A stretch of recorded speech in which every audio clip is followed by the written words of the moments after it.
nuestra Constitución, porque eso es lo que vamos a aterrizar en la Constitución y en la ley de deslinde jurisdiccional, esta visión monista del derecho, de decir que solamente las normas son productos del Estado y no hay otras normas, ¿no? Que en el sistema jurídico, por eso esta diferenciación entre ordenamiento y sistema jurídico como tal.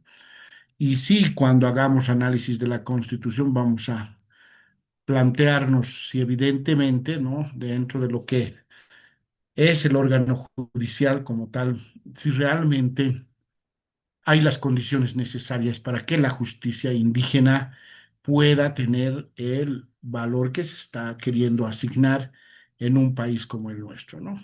Entonces, los monistas, como les decía, era Kelsey quien propone esta situación, que nadie puede servir a dos señores. Él habla de esta pirámide que conocemos muy bien, en ese orden jerárquico, ¿no? Desde su punto de vista. Y paralelamente aparecen los pluralistas, ¿no? Quienes, cuando hablamos de pluralismo jurídico, estamos entendiendo esa posibilidad de que en un mismo momento coexistan varios sistemas jurídicos. Sistemas, ojo, porque es por esa misma situación lo que les decía, diferencia entre ordenamiento, que es normas, determinadas normas, y el sistema, que es una estructura, ¿no? Porque ahí hay varios elementos que hemos analizado sobre identidad, estructura, ¿no? Eh,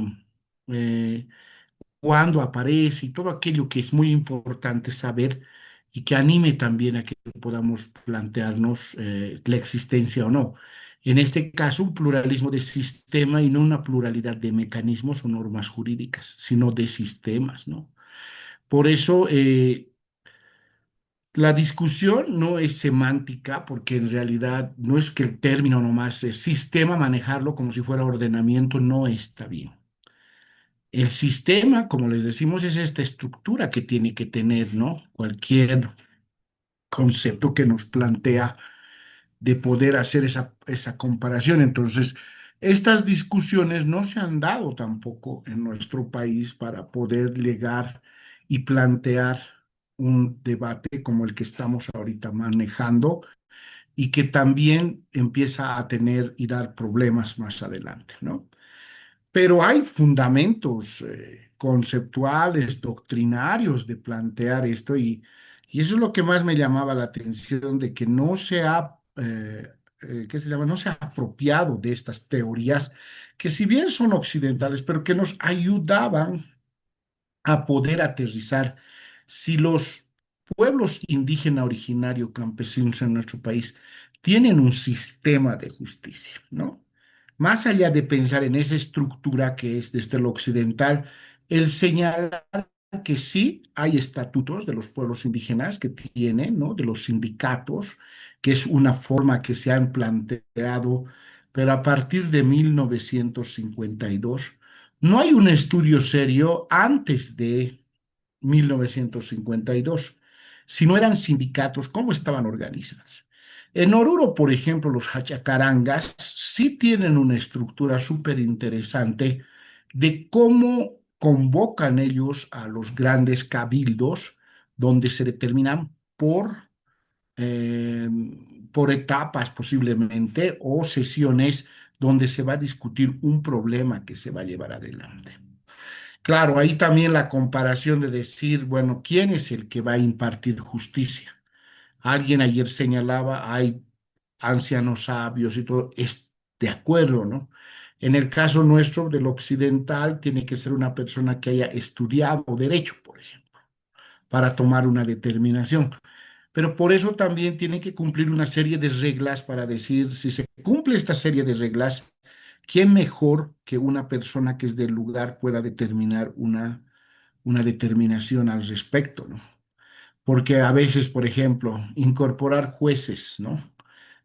Ordinarios en realidades del área que no es urbana, sino rural, y que los llevan desde la ciudad y todo, no se termina de entender este tema, ¿no? Entonces, pero no podemos desconocer que no existían. Lo que pasa es que no hay investigaciones serias que apoyen a esto. En el tema del pluralismo jurídico, el derecho admite una coexistencia de pluralidad de sistemas jurídicos de la misma naturaleza, dice, particularmente entre sistemas jurídicos estatales. Por ejemplo, a ver, en Brasil, por ejemplo, que son estados federales o Estados Unidos, ¿no? Que tienen estados. Cada uno tiene su propia legislación, pero hay una legislación general que tienen que cumplir, mínima y básicamente. Pero en nuestros sistemas de pueblos indígenas nos hace un problema porque, por un lado, no es escrito y por el otro lado, nosotros queremos aplicarles las reglas desde el punto de vista occidental. Una concepción pluralista del derecho admite la existencia de una pluralidad de sistemas jurídicos de naturaleza diferente, como los sistemas de orden supranacional o el derecho internacional, por ejemplo. Cuando hay una controversia entre países, por ejemplo, se aplica cuál legislación, ¿no? Ahí podemos ver también como un ejemplo de que existe en el mundo pluralismo jurídico, pero también lo que estamos discutiendo al interior son estos sistemas jurídicos infraestatales o intraestatales, como los sistemas jurídicos indígenas, o sistemas jurídicos transnacionales, como lo que les decía del derecho internacional, para este tema del comercio, por ejemplo. Hoy en día el problema, estoy dictando el doctorado en, o sea, como les decía, el tema de derecho privado y estamos analizando sobre el comercio electrónico, ¿no? Cuando hay una controversia en el comercio electrónico, ¿qué legislación se va a aplicar? ¿Del comprador, del vendedor? Si yo hago una compra desde acá por Amazon, si Amazon tiene sus reglas, pero yo soy boliviano, me pueden anular. O sea, una serie de aspectos que ya nos muestran que en este mundo globalizado tenemos que interactuar con otro tipo de situaciones. Hay algunos autores que sostienen una problemática entre los monistas y pluralistas, porque en el sentido si el derecho se deriva solamente del Estado o de estos grupos sociales, ¿no? Si esto es solamente un problema semántico. Y no creo, ¿no? Porque en realidad es un problema más profundo de establecer de dónde proviene la situación esta, ¿no? Hay varios autores que defienden el pluralismo jurídico, por eso les decía, estos autores debería haberse apoyado, o mejor dicho, los legisladores bolivianos o en el caso quienes estaban técnicamente asistiendo a los pueblos indígenas, apoyarse en estos autores internacionales para fundamentar la existencia de su sistema jurídico, por ejemplo, ¿no? Norberto Bobbio es un italiano que señala que las definiciones de los términos son convencionales. Nadie puede tener monopolio de la palabra de derecho. Dice que el derecho llega cuando tiene que regular fenómenos sociales, ¿no? Por ejemplo, el matrimonio antes, ¿no? Antes el matrimonio no era un problema, sino que era una situación que se daba entre una persona, o sea, eso les digo, puede ser antes, digamos, en épocas antiguas, era la conjunción de una persona con otra. Se unían por un lazo posiblemente cultural, religioso, pero ¿dónde empiezan a surgir los problemas? Cuando estas personas se dan cuenta que no pueden seguir viviendo para toda la vida. Tienen hijos y entonces el tema de los efectos empieza a salir como un gran problema y ahí es donde empieza a regular el derecho como tal. ¿Qué sucedía en los pueblos indígenas, por ejemplo, hasta antes de la colonia? ¿No? No es lo mismo, por ejemplo, en el tema del matrimonio, que los casaban, como lo que hizo Evo Morales en el primer año de gestión, hizo, ¿no? Casar a todos, los metió al Coliseo cerrado y él era el padrino y los ha casado a todos. Entonces todo el mundo pensaba así, en los matrimonios interculturales, no sé si se recuerdan, ¿no? Y afuera, en los pasillos del Coliseo Cerrado, estaban los notarios anotando, ¿no? Positivizando algo que muy simbólicamente parecía que eso era un matrimonio. Nunca más se volvió a hacer esa farsa, posiblemente. Para mí era algo. Yo estaba trabajando en el Ministerio de Justicia y me pareció totalmente muy sacado de la, como querer demostrar que ahí había algo, ¿no? Entonces, esta palabra del derecho puede ser utilizada en forma general, ¿no? El derecho no solamente es de origen estatal, sino, porque si no sería muy restringido, sino que también hay derecho que podemos utilizar en las costumbres, en los usos, en los pueblos, digamos, donde no ha llegado posiblemente el tema del derecho, pero que se puede, o sea, mejor dicho, la justicia ordinaria, pero se está ejerciendo derecho ahí. Tampoco se puede utilizar el derecho de una forma muy amplia. Todos tenemos derecho, ¿no? Por ejemplo, los grupos de los delincuentes, como dice ahí en la diapositiva, podrían decir, nosotros tenemos derecho a robar, así que nadie nos puede decir nada. Pues no podemos también ser muy amplios, tampoco ser muy restringidos. Ningún extremo es bueno, entonces por eso había que buscar un equilibrio entre lo que es el pluralismo y el monismo como tal. Hay varios autores que los vamos a ver ahora que apoyan el tema del pluralismo jurídico, ¿no? Autores franceses, autores alemanes, italianos y también autores como Boaventura Sousa, que apoya, pero desde el punto de vista latinoamericano, del pluralismo. Uno de estos autores, por ejemplo, es Eugen Ehrlich, ¿no? Él dice la ficción de la unidad del orden jurídico. Él habla de un derecho viviente y de la posibilidad de sistemas jurídicos, ¿no? Señala que el punto central del derecho no se encuentra en la legislación, ni en la ciencia jurídica, ni en la jurisprudencia, se sitúa en la sociedad misma. Existe un derecho viviente que puede ser conocido, utilizado, diferentes fuentes, particularmente la observación directa de la vida social, las transformaciones. Es lo que les señalaba con el caso del matrimonio. ¿Cuándo se empieza a regular el matrimonio? Cuando hay efectos de este tipo, el tema del nacimiento de hijos, los problemas, quiénes se hacen cargo de ellos, entonces ahí empieza el derecho a regular. Pero en la época antigua, ¿cómo se regulaba eso?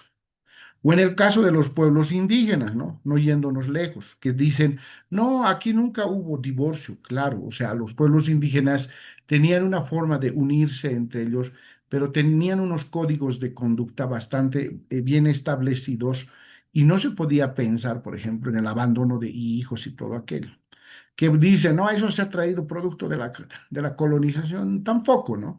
Sino que es este deterioro también del tejido social que tenemos, ¿no?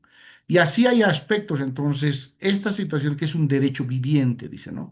Es un poco, yo lo asemejo, por ejemplo, al juez natural que conocemos en derecho positivo, si se quiere llamar, o en la justicia ordinaria, ¿no? O sea, cómo esto surge desde las relaciones sociales como tales. Y por lo tanto no puede haber pues una sola visión del derecho estructurado como nos quieren plantear. El derecho, como dice él, no es producto solamente del Estado. La parte sí tiene, lo que tiene más orígenes en la sociedad. Todos estos fenómenos sociales, para ser regulados, el Estado toma cartas en el asunto. Por ejemplo, la violencia contra las mujeres, la ley 348 o la ley 1674 anterior a la 348, por ejemplo. ¿Por qué nace? Producto. No es que antes era muy normal que el hombre golpee a la mujer, sino que había unos códigos de conductas donde había una supremacía masculina sobre las mujeres, sobre todo, y habían códigos donde se pensaba que eso era posiblemente hasta normal, pero por eso dicen, se ha incrementado la violencia hoy en día. No, es que antes hubo también, pero que hoy en día ya se demuestra porque hay mecanismos de denuncia posiblemente, ¿no?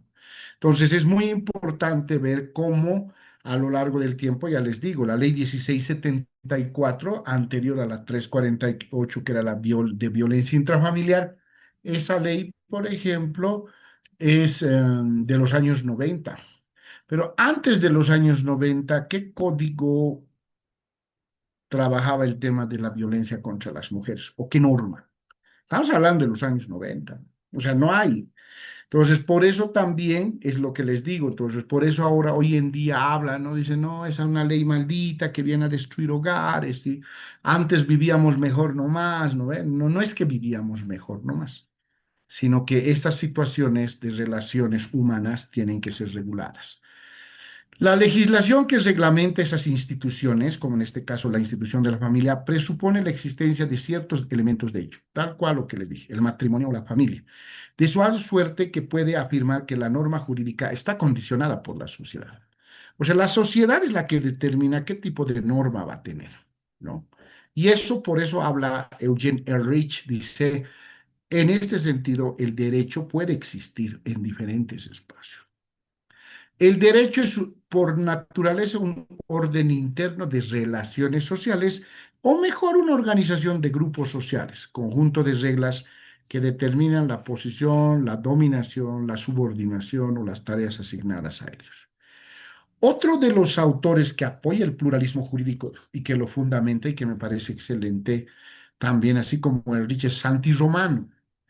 Y el nacimiento, él habla de la noción del pluralismo jurídico. La pluralidad de los sistemas jurídicos resulta de la crisis de la hegemonía del Estado moderno.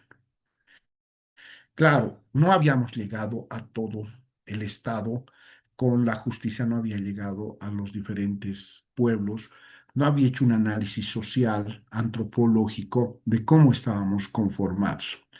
La vida social es más fuerte que el derecho estatal y ha edificado paralelamente y en ocasiones en oposición al Estado una serie de órdenes parciales en el seno de los cuales sus relaciones pueden extenderse en condiciones más convenientes, ¿no? El Estado no ha llegado a algunos lugares y por lo tanto tenía nomás que esos lugares tampoco no podían dejar de reglamentar o regularse, mejor dicho. Pero ¿cómo lo hacían si no conocían, por ejemplo, la realidad del Estado? Cuando hice la consultoría del Código de las Familias, el primero, lo primero que yo me planteaba era ver si realmente el Código de las Familias de los años 70 podía ser aplicable, o sea, ¿qué es lo que estaba fallando, ¿no? El código. Entonces yo tenía que hacer un diagnóstico porque sin datos uno no puede plantear cambios. El código de familia, ¿en qué casos se aplicaba en los juzgados? Y luego para mí era muy importante en el momento que estábamos viviendo como país interculturalmente hablando o plurinacionalmente, esto quería yo un poco contrastar con la realidad de pueblos indígenas, porque una cosa es tener un código que solamente va a ser aplicado en la justicia ordinaria dentro de un determinado territorio. Así que me fui a un lugar muy recóndito de la provincia Pacajes, Nazacara, no sé si que conocen, que es frontera con el Perú, y busqué el lugar más olvidado, ¿no? Así que me contacté con las autoridades y les dije que quería ir a hacer una consulta. Y me dijeron, sí, perfecto. El auto sale del Alto a las 4 de la mañana de Villadela y llega más o menos en unas 5, 6 horas. Y usted no puede salir ese mismo día, sino al día siguiente va a volver a salir. Perfecto. Entonces yo llego a la comunidad y voy y estaban reunidos, ya los habían reunido las autoridades. Y ahí empiezo y les digo, estoy viniendo a plantear, yo soy el consultor para el tema de la reforma del Código de Familia. Y alguien se levantó la mano y me dijo, ¿qué es código de familia? Me dijo. Yo, ¿cómo no vas a saber qué es un código de familia, más o menos, ¿no? Desde mi punto. No, para nada. Es que nunca ha llegado allá, por ejemplo, la justicia, por ejemplo, hablando de estos términos. Entonces, queríamos cambiar un, un documento legal, un código, en este caso, que es para todo el país, pensando que ya ha caducado, ya no sirve para nada, pero si ni había sido conocido por algunas personas. Entonces, ¿cómo eso podíamos manejar? Me puso a pensar mucho, me puse a pensar mucho al respecto porque decía, pero entonces, si no ha llegado a estos lugares, entonces no les sirve, en realidad, estos documentos legales solamente sirven para una determinada población. Y eso lo planteé en mi informe, de que amerita hacer un análisis más exhaustivo, y eso les estoy hablando de un punto que hay en el ámbito Aymara, pero para conocer otros lugares a nivel nacional y de todo, ¿no? Entonces, es ahí que funcionaba las decisiones de las autoridades indígenas. ¿A partir de qué? A partir de acuerdos, decisiones que ellos habían establecido. Estamos hablando, yo les hablo esto del año 2010 que hice esta consultoría. Vean, o sea, en pleno siglo XX, en ese entonces, 20, 21 casi, entonces, ¿cómo era esta situación? Entonces, como no había la presencia del Estado, entonces ellos tienen que terminar haciendo sus propios acuerdos, tomando decisiones, y por esa misma razón no podemos decir que eso no es convalidado y no es válido, mejor dicho. Entonces, el Estado ahí demuestra su ineficiencia de pensar que todos y todas somos iguales, ¿no? Actualmente el derecho positivo no está en condiciones de decidir solo por el carácter positivo, jurídico de otros órdenes sociales. Claro, eso, pero hay que analizar, ¿no? Algunos aspectos, sobre todo de pensar si evidentemente estas situaciones de la realidad de cada lugar, cómo lo podemos nosotros comprender y cómo lo podríamos llevar nosotros a su reconocimiento como tal, si con la Constitución se ha terminado de reconocer formalmente o en la práctica sí hay un reconocimiento total. Adelante, colega Evania. Gracias, doctor. Quería simplemente, no sé si usted nos puede aclarar esto, es que me nace la duda. Estamos diciendo que ya habíamos dicho que por costumbres no está escrito, no está positivado y toda la situación respecto a la Justicia. justicia comunitaria, indígena y todo aquello. Doctor, ¿no le parece que, porque yo he visto una situación de que se ha hecho un amparo constitucional contra autoridades indígenas, o sea, contra autoridades como de los comunarios de un determinado poblado, de una determinada población, en el que se les ha obligado emitir una decisión respecto a una queja que no se había resuelto? Entonces, esto tendríamos que entender como si estuviera de bajo rango la justicia indígena comunitaria o estuviera subordinada a la justicia ordinaria, ¿no? Ese es el tema, ¿no? Eso es lo que vamos a ver también, ¿no? Hay varias sentencias las que vamos a analizar.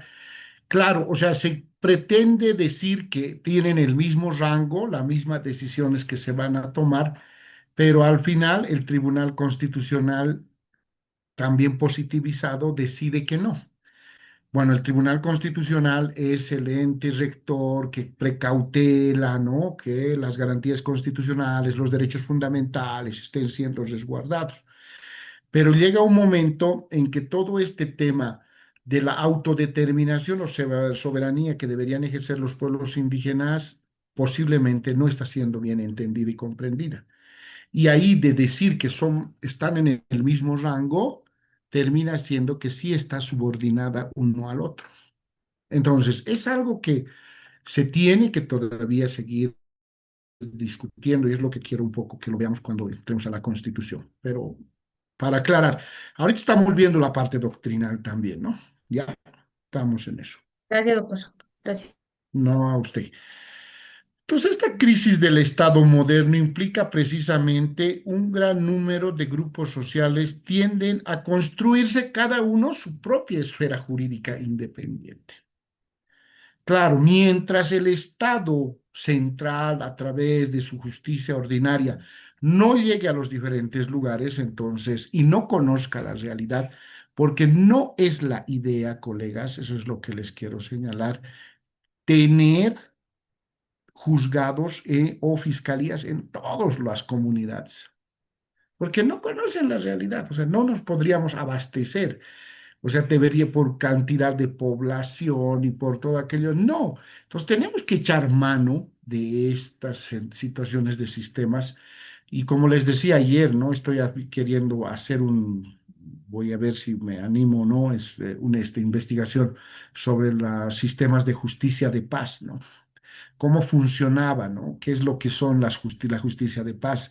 Piensan que son de usos y costumbres, ¿no? Todavía hay una idea errada sobre este tema de plantear que solamente los casos leves podrían atender ellos, se descongestiona y nosotros podemos atender los casos grandes, pero sigue siendo lo ordinario, pero seguimos tomando determinación sobre un territorio que no nos compete. Entonces son muchas discusiones que habría que analizarlas, ¿no? Gerlach, un alemán que habla del pluralismo jurídico. El monismo jurídico dice, corresponde a una situación política de los grandes estados modernos del siglo XV y XIX. Así como se crearon las monarquías, la república, ¿no? La Revolución Francesa y todo aquello, entonces es parte de ese momento que querían establecer una unidad, ¿no? Una igualdad, sino que esto nos da lugar que es solamente de ese momento, sino que no refleja lo que la realidad es. Eso es lo que señala Gurvich. Gurvich dice que el principio del pluralismo jurídico encuentra su justificación y fundamento en la teoría de los hechos normativos. Es decir, que la teoría que ubica el poder jurídico en todas las comunidades que en un solo mismo acto generan el derecho fundan su existencia sobre el derecho en las comunidades, que en otros términos crean a ser generando el derecho que les sirve de fundamento. O sea, él habla de este pluralismo jurídico porque él habla de estas comunidades, de los lugares donde sí se genera el ámbito del derecho. Lo otro, lo unificado, lo que queremos tener como igualitario y todo, sí era producto de esa época, pero posteriormente vemos que no se relaciona con la realidad. Jean Carbonnier es un francés y habla de fenómenos del pluralismo jurídico, ¿no? Son teorías y doctrinas que es muy importante conocer para que se pueda apoyar esta noción que nosotros ya la tenemos constitucionalizada y que amerita, ¿no? De alguna manera, a ver cómo apoyamos a esto y o lo sacamos también, no sé. Para él no existe un pluralismo jurídico, ¿no? Sino más bien fenómenos de pluralismo jurídico. Múltiples, categorías diversas y que están de manera concurrente con el derecho estatal. Ambos pueden convivir. El derecho no cubre, o sea, hablando del derecho estatal, el espacio humano, es lo que decíamos, la ausencia del Estado en esos lugares muy recónditos del país, ¿no? En el caso nuestro. Hay vacíos del derecho en sociedades donde no existe, o sea, no hay el derecho, no hay esa situación. El no derecho es la ausencia del derecho en un cierto número de relaciones humanas donde el derecho tendría vocación o podría existir. O sea, ¿qué significa? Que te podríamos echar mano de lo que ellos están relacionándose, trabajando, formando en el tema de derecho, haciendo sus análisis y todo aquello, podríamos echar mano y responder a la realidad del lugar. El no derecho es un vacío absoluto, ¿no? Él habla de ese no derecho, sino es una baja considerable de la presión jurídica. De esta manera se puede reconocer un no derecho, ¿no? Una limitación que existe. O sea, si no llega a un determinado lugar, no hay derecho en ese. Pero no es tanto así, sino que también ahí se está ejerciendo en las comunidades este derecho. Y estos autores nos hablan, André Geux Arnaud, que es también otro francés, que habla del infraderecho. El otro habla de fenómenos de pluralismo jurídico y este habla de infraderecho. La hipótesis del pluralismo jurídico solo tiene sentido cuando los fenómenos que constituyen un conjunto de reglas contrarias no son consideradas por el sistema jurídico ni están integradas a él. No obstante, se pregunta, ¿no? Él si merecen la calificación de derecho o se la puede calificar como infrajurídicas, ¿no? O sea, siempre anteponiendo lo que es el derecho estatal. Él habla, dice que el infraderecho no es un derecho. El pluralismo se podría encontrar más allá de los hechos de oponer reglas entre sí. Para una misma regla, maneras diferentes de aplicarla, por lo que se encontraría sobre todo a nivel jurisprudencial. Es algo que ha hecho Colombia, por ejemplo. En vez de determinar aspectos netamente positivistas para trabajar, por ejemplo, Colombia tiene casi más de 86 etnias que señala, las decisiones que se toman en esos lugares se los lleva a nivel jurisprudencial. O sea, por ejemplo, si un caso resuelto en una comunidad o una etnia X se lo ha resuelto de esta manera, eso se vuelve jurisprudencia que cuando llegue un caso similar, igual se tiene que juzgar, obviamente con los matices que puede darse, ¿no? Entonces, es necesario que estas transformaciones que se dan del derecho, sobre todo cuando hablamos de pluralismo jurídico, cuando habla ya este autor, es muy importante tomar en cuenta cómo pueden convivir estos sistemas jurídicos.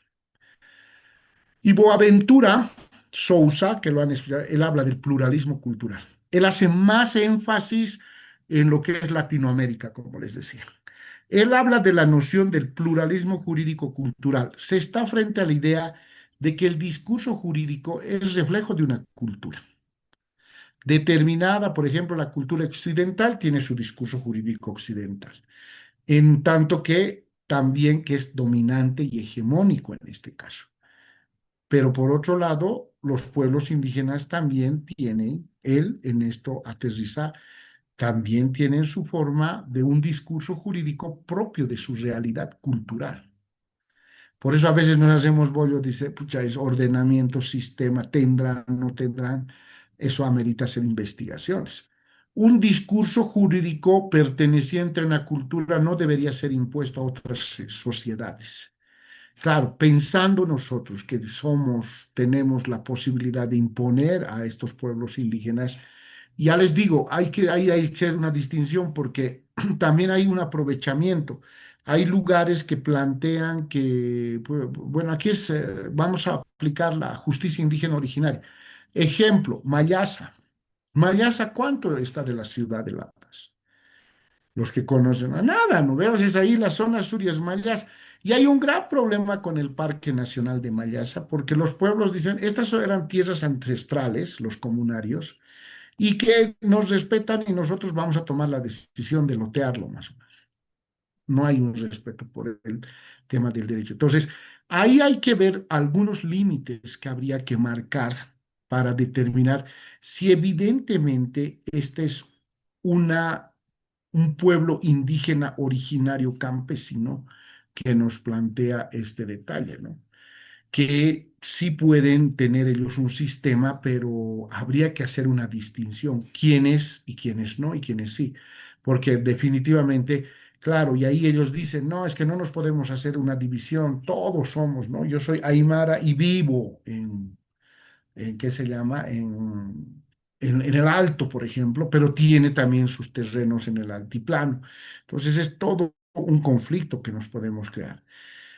Esto, las culturas pueden adoptar una tradición jurídica diferente a la suya, eso es el colonialismo jurídico. Él habla mucho de eso, ¿no? Boaventura.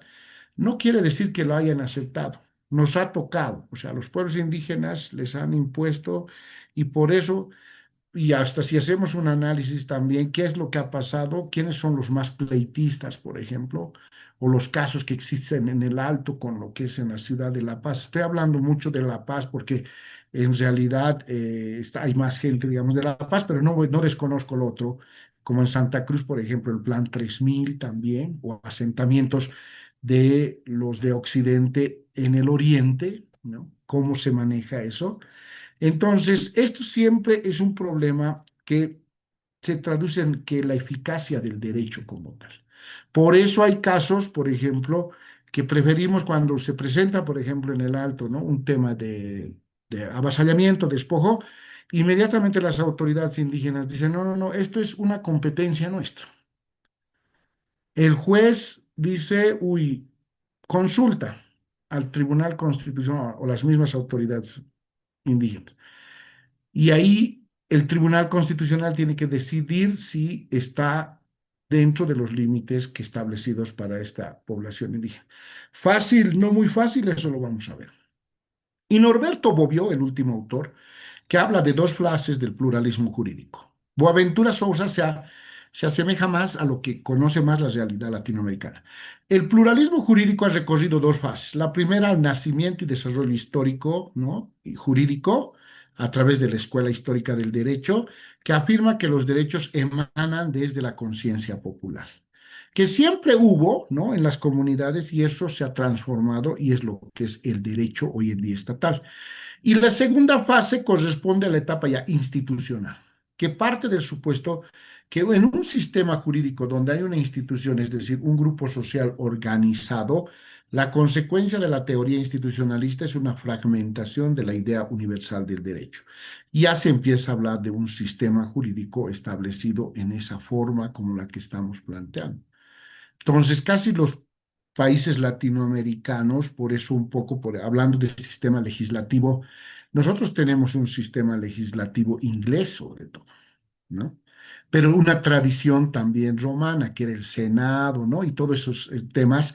Entonces, si vemos esta situación, si hubiéramos querido tener una propia identidad en un sistema legislativo como en el nuestro, deberíamos haber estudiado cómo estaba conformado en los pueblos indígenas.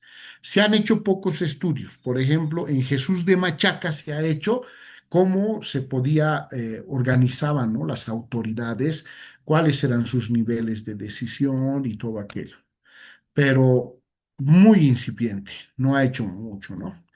Y la consideración final de este tema sobre lo que tiene que ver los pluralistas y los monistas, el pluralismo jurídico explica mejor la realidad jurídica. Eso es cierto, pero no solamente por el simple hecho de observar una pluralidad, o sea, existen ya, perfecto, sino solo determinando los criterios de identidad de un sistema jurídico y que dichos criterios se encuentran reunidos identificando las diversas relaciones que pueden establecer entre sistemas. Eso es lo que nos hace falta. O sea, existen, aquí hay naciones muy grandes que hegemónicamente plantean, por ejemplo, los aymaras, los quechuas, los guaraníes, pero cómo están establecidos en temas sistema y cómo coordina con el sistema de la justicia ordinaria, por ejemplo. En una cumbre judicial que me tocó asistir cuando trabajaba en la oficina del alto comisionado, a ver, para postular a un cargo público, ¿no ven? Nos piden el REHAB y el CENVI, ¿no? Hoy en día, ¿no? Vamos a trabajar ya. Perfecto. ¿Se acuerdan de un diputado guaraní que hubo y que estaba acusado de violación? El diputado guaraní. Este diputado guaraní estaba ejerciendo sus funciones y las autoridades, los burubichás, ¿no? Señalaron de que él cómo puede ejercer este cargo si él tiene un conflicto de violación en la comunidad y que ha sido expulsado él de ahí. Entonces les responden, típico como sucede en lo occidental, no, no, él ha presentado todos sus documentos, no tiene antecedentes penales, ni CENVI ni REHAB, esa vez será así, pase. Bueno, ahí una de las autoridades, los murubichas en la cumbre judicial, señalaban, nos quieren decir que tenemos la misma jerarquía, pero al momento de solicitar estos antecedentes, a nosotros como autoridades no nos piden los antecedentes de esta persona. Lo que dice los requisitos es el REHAB o el CENVI, pero no piden si este es proveniente de un pueblo indígena mínimamente que debería tener certificados, tampoco antecedentes en el lugar. Entonces, no está, no es real, no hay en la práctica una realidad de que exista esa equivalencia que nos están diciendo. Él se quejó así. Para eso no quiero decir, él dice que a nosotros también estemos con una oficina, como cuando se ha pensado que el tema de la medicina tradicional era colocar médicos callahuayas al lado de los hospitales, eso tampoco es intercultural. sino que es entender cuál es la lógica de medicina de salud en salud, por ejemplo, sobre la participación de médicos tradicionales. ¿Hasta qué punto? Entonces, en el caso de justicia, ellos decían mínimamente esa coordinación de pensar y por qué solamente se saca reglamentos, se saca requisitos desde el punto de vista occidental. Críticas súper importantes que hasta el día de hoy no se han solucionado. Todas estas teorías ya vamos aterrizando, ya vamos a ir entrando. Mañana veremos el tema de la ley de deslinde. Entramos. ¿Cuál fue la base para que nosotros en la Constitución Política del Estado tengamos este tema del pluralismo jurídico como una premisa como tal? Porque el convenio 169, ley del Estado plurinacional de Bolivia, antes de que exista la ley de deslinde, antes de que exista la Constitución Política del Estado del 2009, ya los estados habían discutido sobre la existencia de estos pueblos indígenas, que luego se traduce en la Declaración de las Naciones Unidas sobre Derechos de Pueblos Indígenas. Había cuestionamientos para haber discutido este convenio 169, ¿no? Y en el marco del control de convencionalidad, el bloque de constitucionalidad, entonces nosotros ya deberíamos entonces ir aplicando esto. No había que esperar a que salga una ley de deslinde jurisdiccional para aplicar. El convenio 169 cuestionaba, ¿no? Tres aspectos fundamentales. El reconocimiento de los pueblos indígenas como sujetos políticos, las herencias centrales de la juridicidad republicana, los binomios Estado-Nación, Estado-Derecho, que eso en los pueblos indígenas suena a otra cosa. Si eso es la imposición también colonial que se ha dado, por eso se habla de un colonialismo jurídico. Y la recepción del modelo socioeconómico neoliberal que se basa en promover mecanismos de desregulación para facilitar las transacciones internacionales, la competencia, la globalización como tal, donde los actores no están, los verdaderos actores que son los pueblos indígenas no estaban reconocidos. El numeral quinto considera expresamente, ¿no? En el convenio 169, reconociendo las aspiraciones de esos pueblos, asumir el control de sus propias instituciones y formas de vida, desarrollo económico y mantener y fortalecer sus identidades, lenguas, religiones dentro del marco en el que vive, ¿no? Eso es muy importante señalar porque de alguna forma planteaba ya el reconocimiento como sujetos, ¿no? Y el artículo 1 del convenio se aplica, dice, a los pueblos en países independientes considerados indígenas, por el hecho de descender de poblaciones que habitan en el país o en una región geográfica a la que pertenece el país en la época de la conquista o la colonización o del establecimiento de las actuales fronteras estatales y que, cualquiera que sea su situación jurídica, conservan sus propias instituciones sociales, económicas, culturales, políticas o parte de ellas. El término pueblo indígena originario campesino, que en algún momento se creyó que no le habían colocado las comas, era la explicación que se plantea es que un pueblo indígena tiene que ser originario y tiene que ser campesino. Aspecto que es discutible porque es lo que les señalo. Campesino es la persona que trabaja en el campo, no necesariamente tiene que ser indígena. Si a alguno de nosotros nos gustaría ir a trabajar la tierra porque ya no hay trabajo aquí, no significa que también seamos indígena originarios, sino somos campesinos porque trabajamos el campo. Concepción muy mal planteada. Indígena y originario. Y ahí fue la discusión de los pueblos afrobolivianos y de los menonitas o de los descendientes de japoneses de la colonia Okinawa, donde se los incorporaba a ellos, sobre todo los pueblos afros, ¿no? No que son indígenas anteriores a la colonia y que son originarios, ¿no? Entonces, bueno, solucionaremos pueblos indígenas originarios campesinos y pueblos afrobolivianos. pero ¿dónde están las otras personas? Entonces, todo eso también fue una confusión, una cuestión que tampoco no se terminó de solucionar en la Constitución del 2009.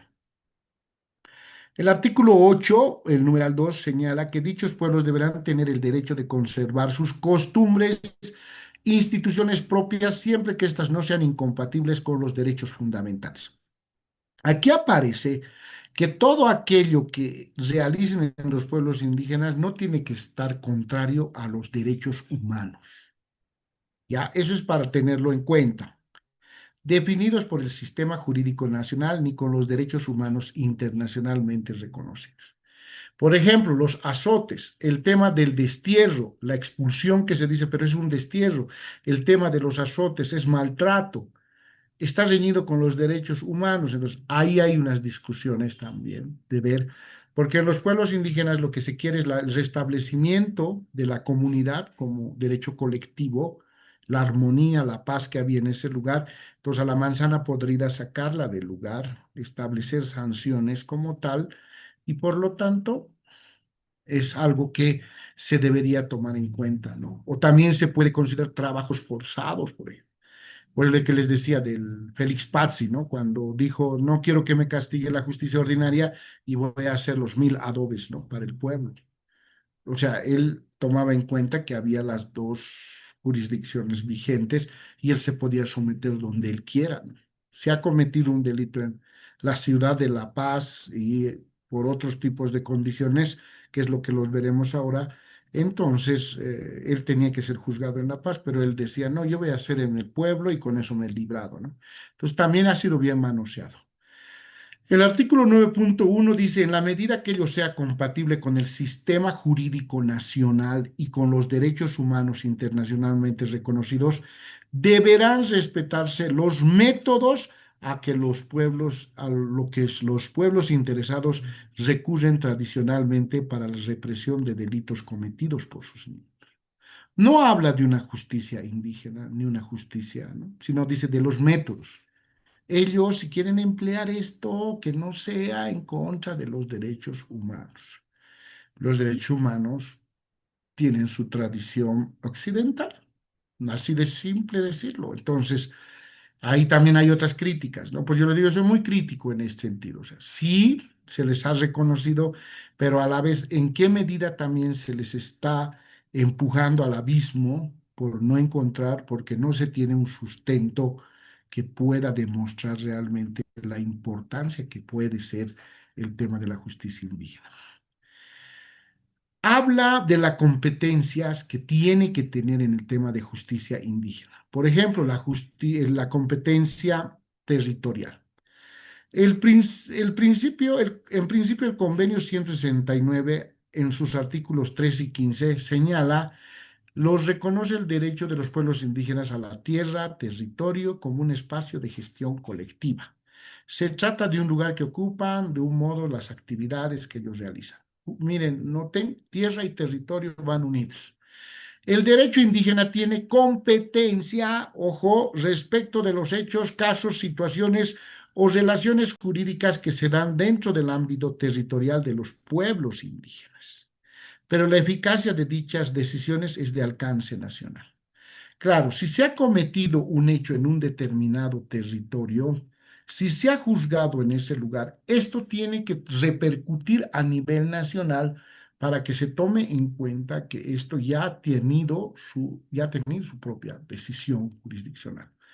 Un ejemplo que les doy y que pasó antes de que salga, sí, no, ya había salido obviamente la ley de deslinde, la estaban procesando a una fiscal porque había rechazado una denuncia de violencia intrafamiliar después de la ley 348 que se promulgó el año 2014 en realidad, porque ella dice que era doble juzgamiento, ya se había juzgado ese caso en los guaraníes, cabalmente, en Santa Cruz pasó esto. Y la procesaron, le dijeron no, porque a la pobre señora ella le ha dejado en indefensión, que es una mala profesional y todo. Y ella, estábamos en un evento y ella lo fundamentó y dijo, si en el marco del pluralismo jurídico, la igualdad, el tema de violencia también podían ser motivo, aplicando la ley de deslinde jurisdiccional, por estos pueblos indígenas podían ser juzgados. Y ya las autoridades habían determinado la sanción con el cepo, ¿no? El palo que los han golpeado, les han dado. Y ya se había juzgado esa situación. Pero ¿cómo que no puede ser posible? Y ella fundamentó como tal porque le iban a procesar por irresponsabilidad, por no apoyarla a la víctima, ¿no? Falta de comprensión en ese sentido. Muy bien aplicado en el caso de la fiscal, porque ya esta señora ya había obtenido la sanción, tal vez no era la adecuada, y eso era otra discusión, pero eso es lo que le habían planteado. En esa comunidad ocurrió, en esa comunidad y por lo tanto ya fue juzgado. Esa es la competencia territorial. La material, el convenio 169 no establece un límite en cuanto a qué materias o la gravedad de hechos puede conocer el derecho indígena. Eso lo veremos con la ley de deslinde. En síntesis, los sistemas jurídicos indígenas tienen competencia para conocer todo tipo de materias de toda gravedad, cuantía, en cuanto tengan interés en hacerlo de acuerdo a sus normas o procedimientos. Ojo, esto ya era ley, ¿no? Del Estado y no se aplicaba. Han esperado a que haya la ley de deslinde y todo. Además que ahora hay un conflicto, esta ley versus la ley de deslinde. En la ley de deslinde te marca unos límites y acá te dice, es abierto, puede juzgar en todas las materias, no te dice excepción de qué. En la ley de deslinde te plantea, pero eso también lo veremos, ¿no?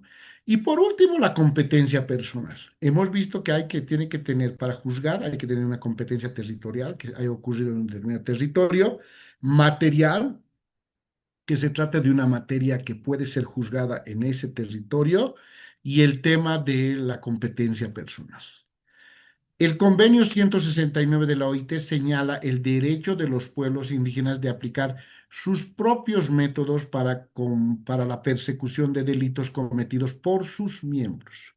Ello establece de una parte el derecho de sus miembros ante el Estado de ser juzgados por estos pueblos y no por el derecho estatal.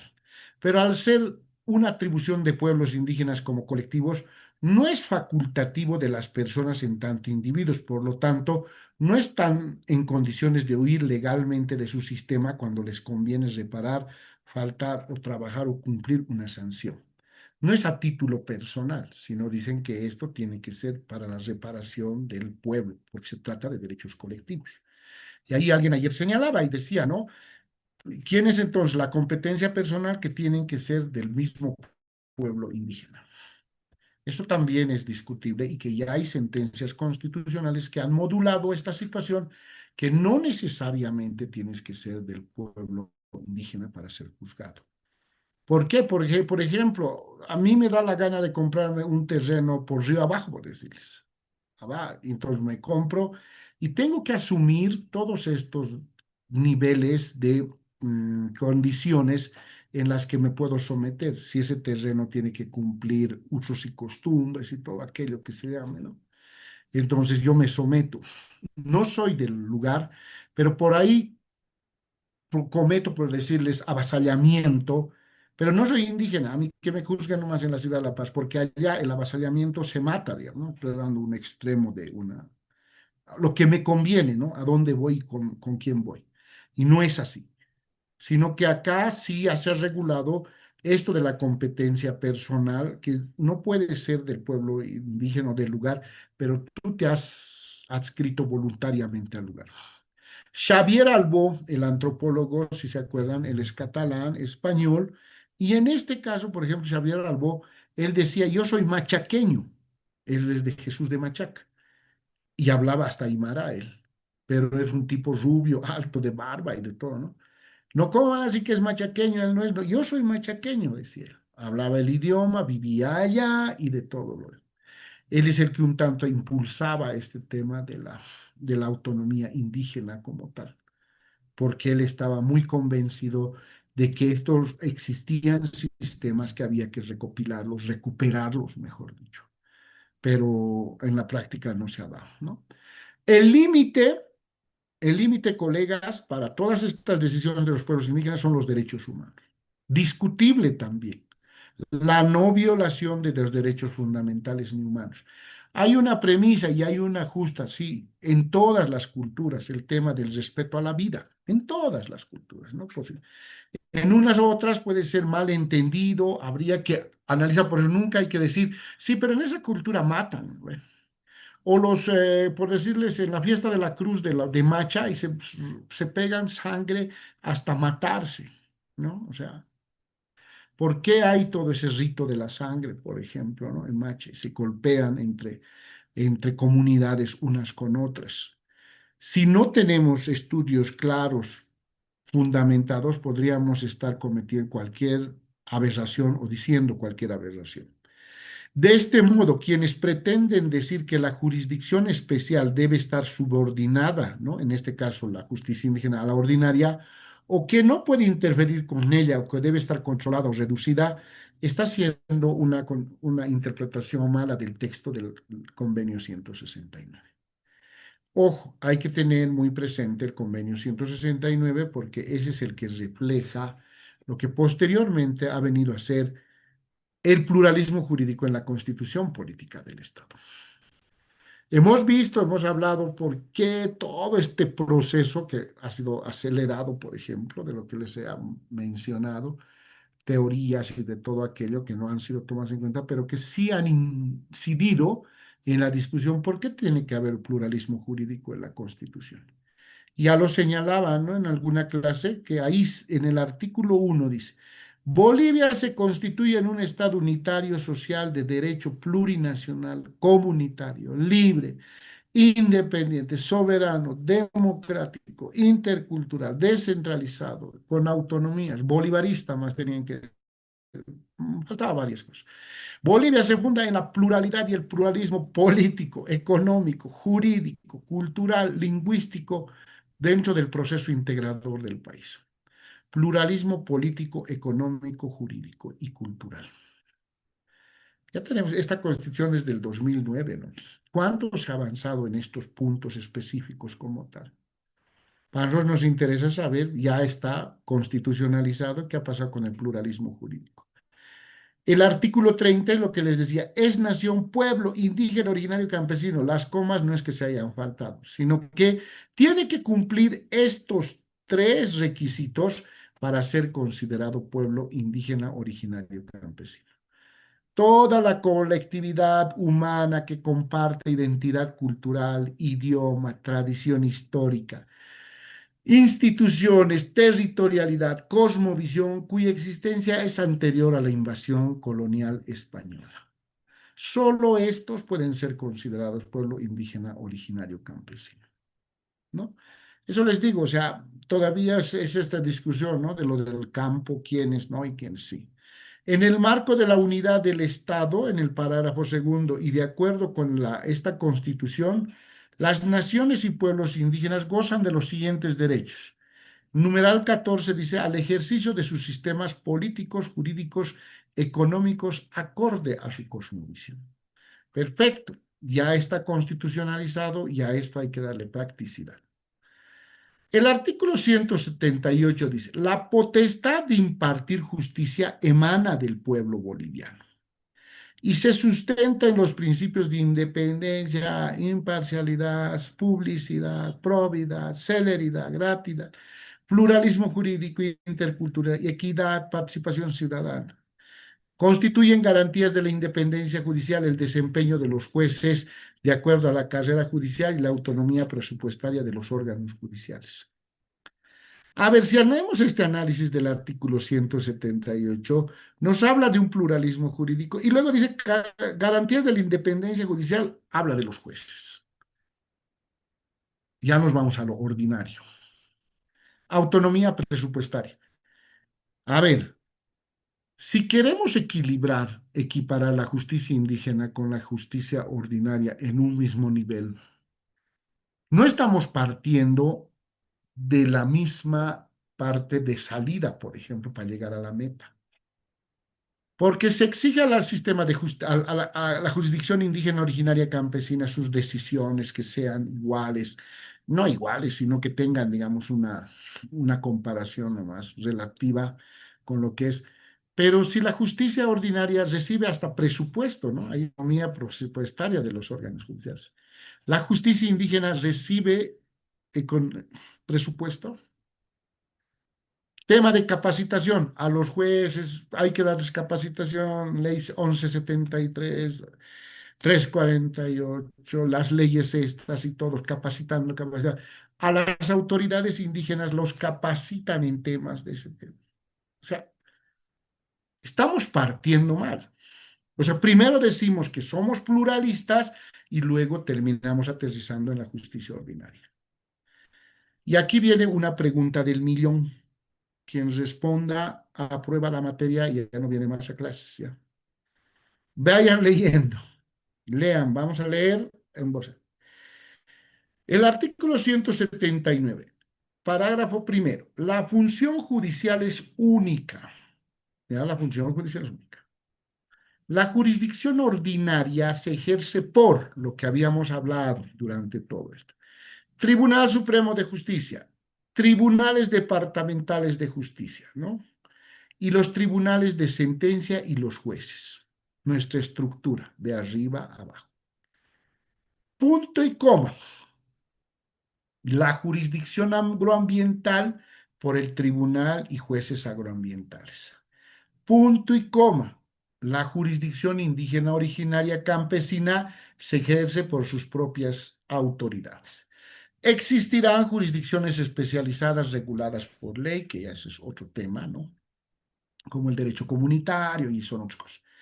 Y el parágrafo 2 dice, la jurisdicción ordinaria y la jurisdicción indígena originaria campesina gozarán de igual jerarquía. Haciendo un análisis del artículo íntegro, ¿hay alguna omisión que ustedes observan o no? ¿O alguna otra situación? Hablen o callen para siempre. Léanlo y a ver, me dicen.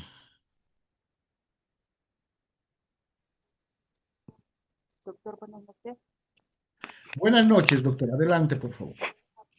Doctor, de lo que obviamente señala la función judicial es única, sin embargo, menciona que hay tres ámbitos, que uno es la jurisdicción ordinaria, otro es la jurisdicción agroambiental y otro la jurisdicción indígena originaria.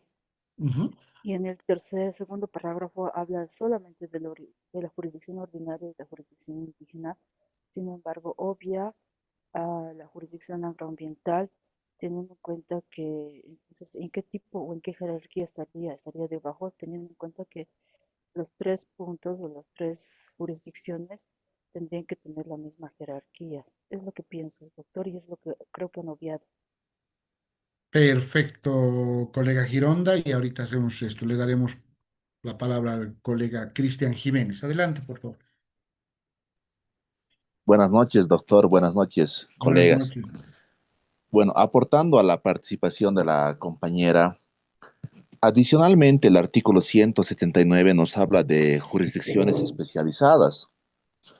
En nuestra Constitución, como sabemos, hay la jurisdicción ordinaria, agroambiental, la indígena originaria campesina y en este caso la jurisdicción ordinaria, en mi criterio, también se estaría obviando, debiendo en este caso también introducir al parágrafo segundo el tema de en cuanto a la igualdad en la jurisdicción especializada que sea regulada por ley. En cuanto a eso puedo aportar, doctor. Muchas gracias. Gracias, doctor Jiménez. Excelente. Bien rápido, bien claro y preciso lo han dicho ustedes. ¿Creen que haya sido una omisión de taipeo, como dicen, o haya sido una omisión premeditada? Porque ha sido bien claro el parágrafo primero, lo que decía la colega Gironda y también lo ha repetido el doctor Jiménez. Hay esos tres, la ordinaria, la agroambiental y la indígena originaria, bueno, las especiales también, que había que tomar en cuenta. Pero en el segundo te habla solamente de la jurisdicción ordinaria indígena originaria, no las dos. ¿Por qué no con la que está más visible en este caso, por ejemplo, con la jurisdicción agroambiental? ¿Por qué no? Pues les digo, es un error de taipeo, un error porque es la Constitución, imagínense. es la Constitución y para hacer algún cambio, o sea, no pueden decir por una ley lo vamos a mejorar. No, pues la Constitución está antes que la ley, pues. Y ahí, pensando mal, como dicen, y acertarás, señalan como el tema más grande que existe, los problemas más grandes que estaban existiendo en los pueblos indígenas es tierra y territorio, recursos naturales, entonces mejor no que toquen esos temas, ¿no? Y que posteriormente, ya aprobada la Constitución y todo, ya durante la discusión que hubo para la ley de deslinde jurisdiccional, se hizo también más antes, se hizo notar y ellos señalaban, wow, sí, que no, que ha sido una omisión, no, no, no es una omisión gratuita, era una omisión medio premeditada, porque estos temas de tierra, territorio relacionados con recursos naturales no había que darles. Entonces, fíjense, nótense, ¿no? Que algún momento se dice, no, se les ha dado, se les ha incluido, ha sido el mejor gobierno. No, señores, hay también cuestiones que a ellos también les han incorporado, pero es algo que quería mostrarlo y resaltarlo para que ustedes también veamos si se ha solucionado esta cuestión o no más adelante, ¿no? Y ya en el capítulo cuarto, que son tres artículos, del 190 al 192, nos habla de la jurisdicción originaria campesina, pero muy de manera formal nomás. No nos da una profundidad de aspectos que deberíamos tomar en cuenta. Y el límite del ejercicio de la justicia indígena originaria campesina es el bloque de constitucionalidad y el control de convencionalidad. Entonces, muy importante tomar en cuenta eso, ¿no? Y el artículo 197, un poco para ir viendo algunos artículos que se tienen en la Constitución, nos señala que el Tribunal Constitucional Plurinacional estará integrado por magistradas y magistrados elegidos con criterios de plurinacionalidad. Ya lo hemos dicho también. O sea, no hay esos criterios de plurinacionalidad. No están representadas las 36 naciones en el Tribunal Plurinacional. Por lo tanto, cuando llega un caso de un determinado pueblo indígena que no es Aymara, Quechua, que hay una hegemonía en el Tribunal Constitucional, está, por ejemplo, el tema de cómo se tiene que hacer. Hay una unidad de descolonización que supuestamente hace investigaciones, pero es algo complicado, ¿no? En ese sentido, que habría que ir viendo si realmente responde a esa realidad.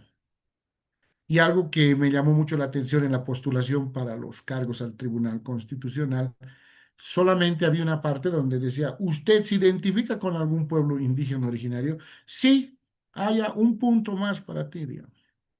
Pero no era pues un tema que autoridades que hayan sido elegidas por la comunidad, el pueblo, porque tienen las siguientes características, entonces es muy importante tomar en cuenta para poderlos postular, digamos, ante el Tribunal Constitucional. Entonces, no se cumple. Armonizar las diferentes fuentes de producción normativa, la ordinaria y la indígena para lograr la consolidación del sistema jurídico. Con esto yo me refiero sobre todo de hacer investigaciones que sean realmente aporten a este proceso de que queremos, de que el pluralismo jurídico avance y no se quede estancado como hoy en día, por lo menos desde mi modesto punto de ver, está ahí. Y esa es una de mis críticas que siempre la hice al Tribunal Constitucional en las discusiones que se pudo establecer. Y la ley del Tribunal Constitucional, que si bien quiere mejorar, esto no habla de estos principios de la justicia constitucional, pluralismo jurídico, ¿no? La coexistencia, interculturalidad, complementariedad, plurinacionalidad. Pero si hacemos un análisis del artículo 13 del número de integrantes, está conformado de la siguiente manera: 7 magistrados titulares y 7 magistrados suplentes, ¿no? Al menos 2 magistrados de esos, porque tienen que ser 9, obviamente, por los departamentos, provendrán del sistema indígena originario campesino por autoidentificación personal. Eso es lo que les señalo. Entonces, no es que estos 2, al menos, dicen, ¿no? Deberían promoverse esta situación Y por eso también es una discusión sobre qué es lo que se tiene que hacer con este tema de los órdenes magistrados en el caso. Las atribuciones de las salas, para que vayan viendo que no hay esa misma jerarquía. Hace rato la colega Evania Salazar nos preguntaba si no hay una supeditación de lo que es la justicia indígena como tal. Señala que todas las salas del Tribunal Constitucional conocerán y resolverán en revisión estas acciones, ¿no? Hay una sola sala especializada. Una de las salas del Tribunal Constitucional conocerá exclusivamente las consultas de las autoridades indígenas. ¿Por qué una sola sala? Y que se ha hecho costumbre, por ejemplo, que esa sala es la que está integrada por el magistrado indígena o la magistrada indígena. Él puede responder eso. No, debería ser todas las salas deberían responder y no solamente una sala especializada. Entonces, con esto un poquito quiero ir demostrando que hay nomás esta supeditación de la justicia indígena, mejor sí, de la ordinaria, de la indígena a la ordinaria, por ejemplo, ¿no?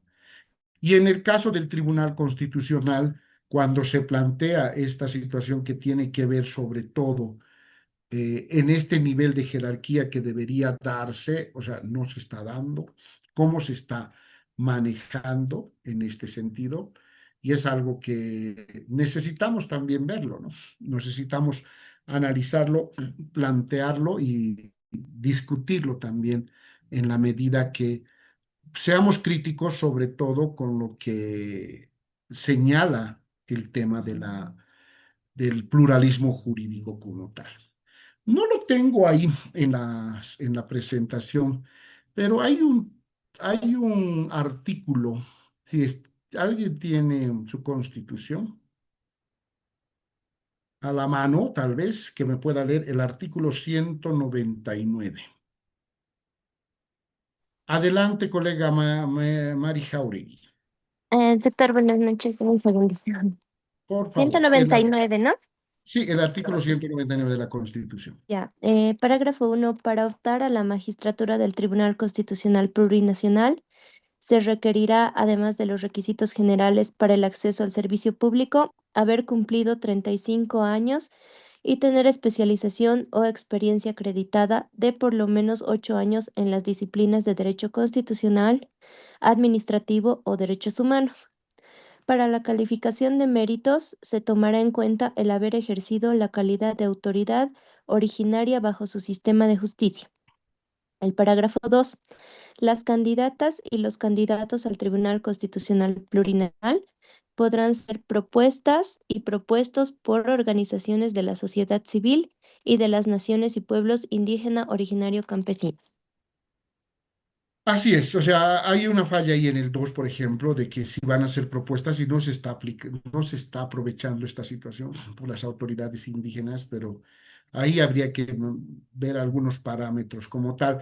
Pero esto no es así tan fácil, digamos, yo lo voy a proponer a Pedrito y lo vamos a llevar y él es que va a hacer, sino que tiene que cumplir con el parágrafo 1. Y ahí es donde quiero consultarles. En el parágrafo 1, en alguna de las partes dice que tiene que, para ser magistrado del Tribunal Constitucional o magistrada, tiene que ser abogado o abogada. ¿Qué No, dice? No, no ve. no, Entonces, claro, entonces, esa también es otra de las fallas, ¿no? Que como práctica tradicional, no, a los que se van a postular tienen que ser abogados. Indígena, abogado, ¿ve? O sea, pero no es que tenga que ser, dice ahí, tener especialización o experiencia acreditada en derechos humanos, derecho constitucional, experiencia. Y no te dice que tengas que ser abogado o abogada. Eso les planteo, les comento, porque con todas estas acciones de amparos constitucionales, de acciones populares que se han querido presentar. A nadie se le ocurrió presentar, digamos, esto, ¿no? Al final, para poderlo, así el cherry sobre la torta más, ¿no? Porque era todo un proceso que no, que sí, que van, no van, esto un día sí, un día no, y era toda una locura como tal, ¿no? Pero ahí otra vez volvemos a ver y volvemos a plantear que el tema de la justicia indígena, como les digo, el parágrafo segundo, no es que están propuestos, sino que tienen que cumplir esos requisitos como tal. Pero los pueblos indígenas podrían señalar, acá no dice que tenga que ser abogado, sino que por ahí tenga esta experiencia en estos ámbitos como tal, ¿no? Que se va a dar en algún momento, yo creo, y va a ser muy importante. Y eso es algo que tenemos también que mantenerlo y plantearlo, ¿no? Entonces, no está todavía definido este ámbito de esta igualdad jerárquica que hay. Todavía hay una supeditación y eso lo vamos a ver con la ley de deslinde jurisdiccional el día de mañana. Vamos a hacer el análisis de la ley de deslinde jurisdiccional.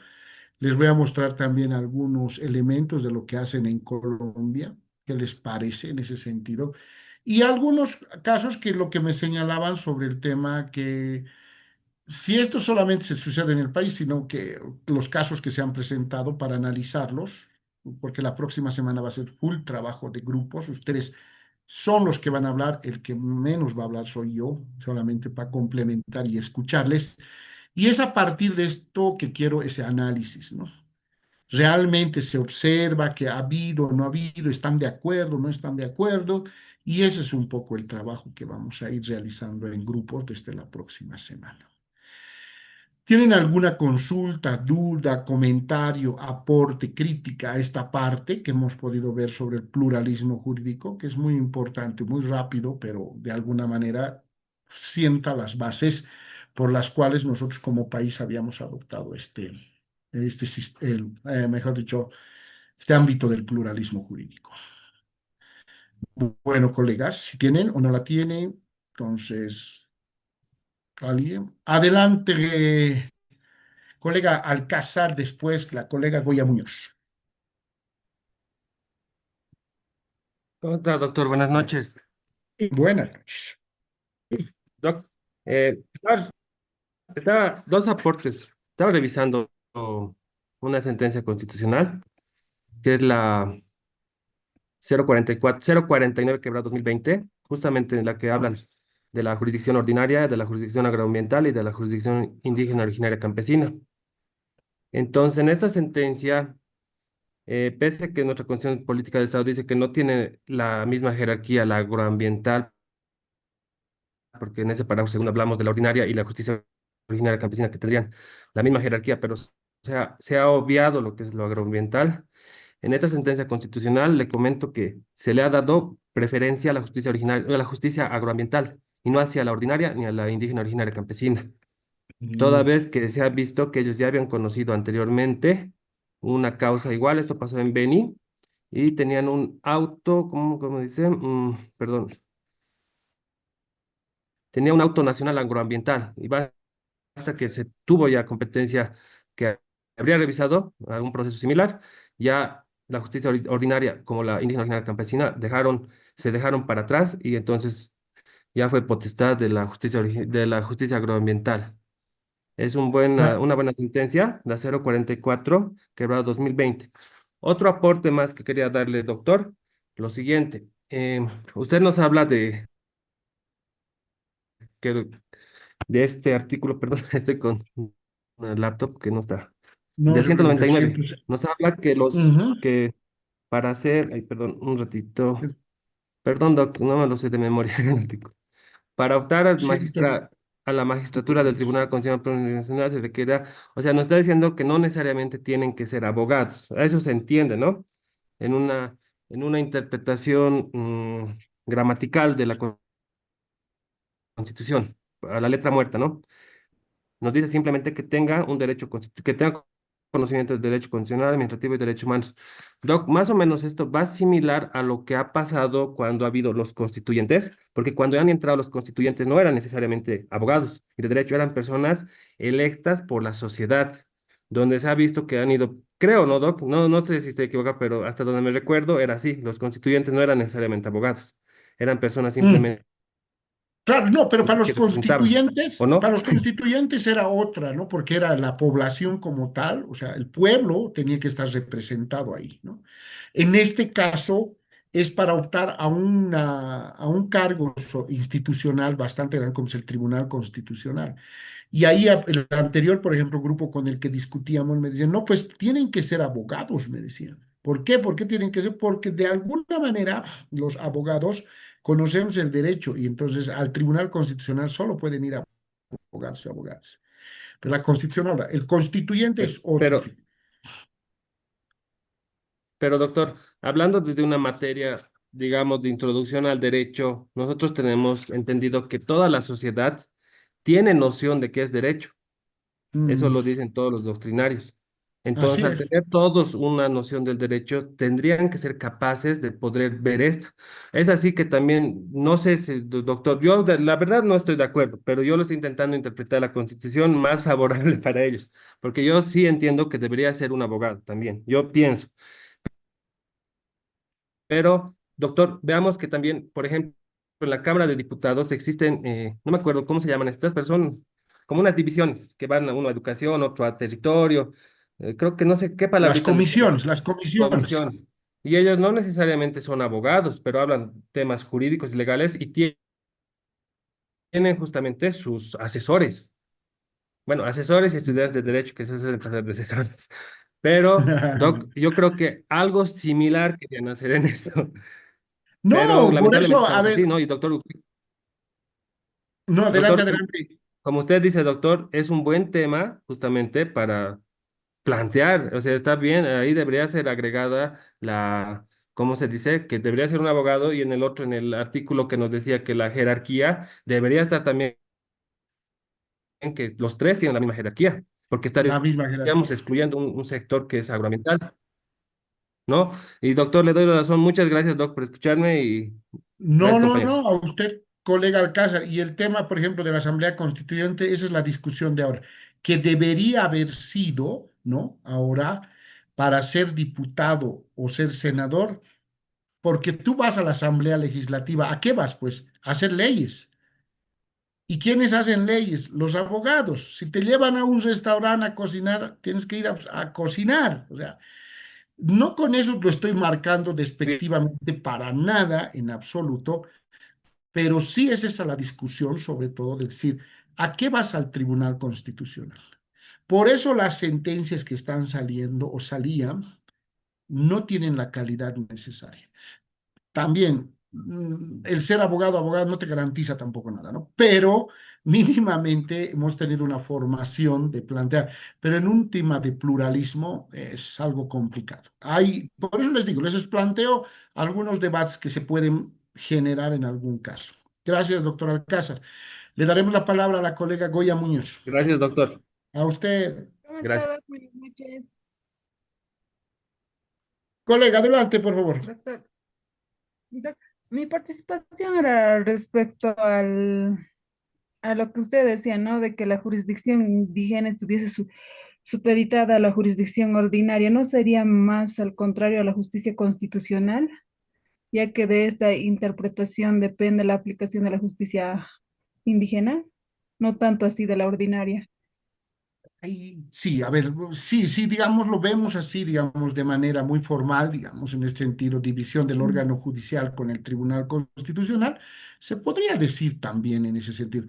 Pero cuando analicemos las sentencias, ahí vamos a hacer mayor énfasis, colega Goya, porque hay todavía, ¿no? Todavía tenemos ese resabio de que hay una supeditación nomás en ese sentido. En el otro caso del Tribunal Constitucional, si se hubiera querido hacer de manera plural con la participación de los pueblos, recién podríamos decir que sí estamos en igualdad de jerarquía y está subiendo, pero sigue todavía esa cuestión occidental que marca. Pero lo vamos a discutir para que le quede un poco claro si evidentemente o no, porque son críticas que nos pueden ayudar mucho a plantear también o no cambios en este caso. ¿Ok?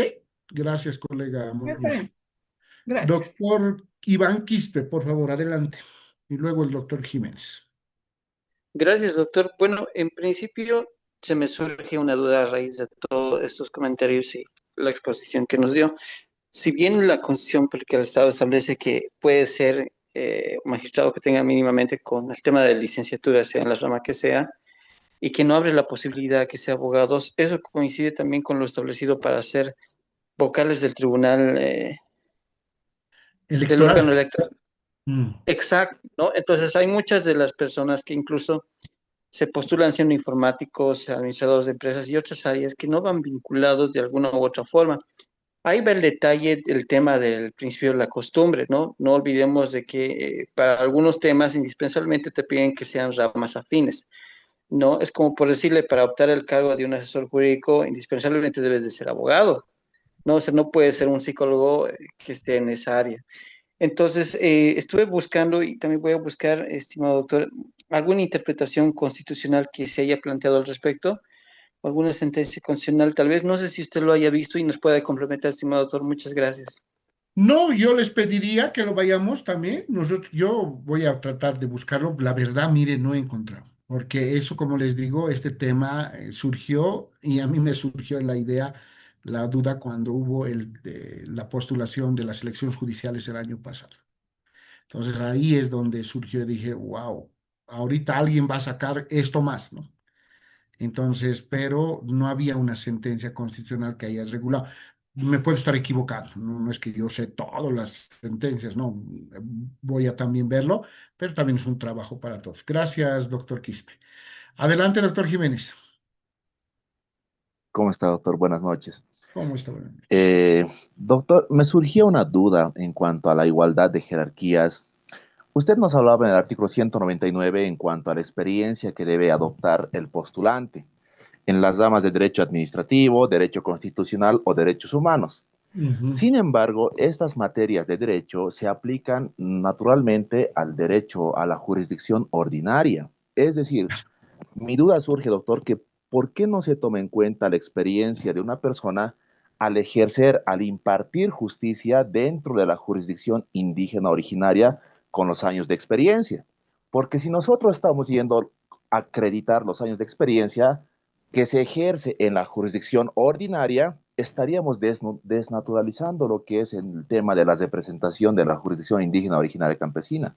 Es decir, por lo tanto, tendríamos que haber tomado en cuenta la labor de impartir justicia de una persona, de un postulante en su jurisdicción, para que sea tomada en cuenta precisamente en representación de la jurisdicción indígena originaria campesina. En ese aspecto yo veo, doctor, un sometimiento, en este caso a mi parecer, a mi percepción, de la experiencia en cuanto a una persona tiene que hacer en la jurisdicción ordinaria y no así en su jurisdicción indígena originaria campesina. Esa era mi duda, doctor, en cuanto a la experiencia que se pretende para postular al Tribunal Supremo de Justicia. No, muy, muy buena observación, colega Jiménez, ¿no? Porque sí, o sea, estos pequeños detalles es lo que también nos ayudan a ver que hay una supeditación nomás de la justicia indígena, ¿no? Entonces, son detalles que si se abre nuevamente la discusión de la constitución política del Estado, como lo que están planteando los políticos de turno, entonces, a ver, quienes estamos apasionados por trabajar con el pluralismo jurídico, es pues de una vez que se haga bien las cosas o no. Y en este caso, si no, estas cuestiones nos está supeditando porque eso de tener esa capacidad, trayectoria y que haya sido promovido por un pueblo indígena, una nación indígena, pero acreditando esta su experiencia, debería servir mucho al igual que lo otro, pero es lo que les decía con el tema del REHAB o el CENVI y el tema de las decisiones que sacan la jurisdicción indígena, ¿no? Detalles que podemos ver. Por último, la colega Arellano, y con eso terminamos por el día de hoy. Adelante, por favor. Doctor, buenas noches. Buenas noches. Tengo, no sé si una duda, un comentario, pero si hablamos con relación al artículo 197, ¿no? De la Constitución y donde nos vamos y dice que tiene que ser el Tribunal Constitucional Plurinacional estará integrado por magistrados y magistradas elegidos con criterios de plurinacionalidad, con representación del sistema ordinario y del sistema indígena originario campesino. ¿Qué se puede hacer, pero doctor, en este caso? Hemos visto que no han habido postulantes que se hayan presentado en algunos departamentos, ¿verdad? O sea, por ejemplo, hablamos de Santa Cruz, Pando, Tarija, ha sido mínima la representación, o sea, la participación de postulantes y mucho menos ha habido esa situación de que hayan representantes con esa situación de que sean, ¿no?, identificados como yo, un originario en esos lugares, le digo, ¿no? Entonces, ¿qué se podría, no sé qué se podría hacer o cómo se podría delimitar o cómo se podría, no sé, solucionar esa situación? Porque si no hay postulantes que no sean indígenas, digamos, o originarios, campesinos del lugar, menos, o sea, tampoco menos han habido pues postulantes que ni siquiera sean identificados bajo esa, tal vez bajo esa situación, ¿no? No sé, doctor, porque hemos visto que estos han quedado esos cupos acéfalos. Entonces, hay muchos que no participan y no podríamos tal vez llegar siempre a, a cumplir con esta situación del artículo 197, con esto lo determinado por el artículo 197, doctor. Tal vez es un Sí, comentario. sí, sí, sí. No, no es que está solucionado, ¿no? Porque es lo que ha sucedido en algunos lugares, se ha dejado desierto porque no se han presentado postulantes, o mujeres, o en algún caso, o pueblos indígenas, ¿no? Las mujeres, por ejemplo, en Cochabamba no se han presentado. O sea, no las puedes obligar por el tema de paridad de alternancia. Además, por es que les digo, no es un tema solamente de número, sino que es un tema estructural. ¿Por qué las mujeres no quieren participar en estos niveles de cargos altos y de todo? Porque por un lado, si hacemos, hay nomás unas brechas de género bastante grandes. ¿Cuántas mujeres tienen doctorado o maestrías concluidas y que pueden, digamos, optar? O en el caso de los pueblos indígenas, ¿por qué no hay un tema de socialización mucho más amplia, como lo que señalaba el colega Jiménez, de la importancia de participar en estas instancias judiciales donde son plurales? Pero si no hacemos eso, solamente vamos a pensar que es un número el que tenemos, ¿no? Es lo que les decía, nosotros, por ejemplo, nos dijeron, ya, ¿usted se autoidentifica a algún pueblo indígena? No, no, no. Me puedo ir a autoidentificar, yo soy Aymara por el parte de eso, pero no soy Aymara, pero me autoidentifico, yo quiero ser. También puedo autoidentificarme alemán, ¿no ve? Pero no me tengo rasgos alemanes, pero quiero autoidentificarme alemán, ¿no ve? Está mal, pues, o sea, está desde este punto de vista, está mal planteado estas situaciones. O sea, ahí vamos. Entonces, creo que sí, hay muchas cosas que vamos a discutirlas. Bueno, colegas, les agradezco mucho por el tiempo, la paciencia y bueno, el día de mañana nos vemos. Ya entramos a la ley de deslinde jurisdiccional, que es las últimas partes, para poder ustedes tener los elementos de trabajo que van a hacer para la próxima semana. ¿Ok? Entonces nos vemos mañana. Que les vaya muy bien. Hasta mañana, colegas. Buenas noches, doctor.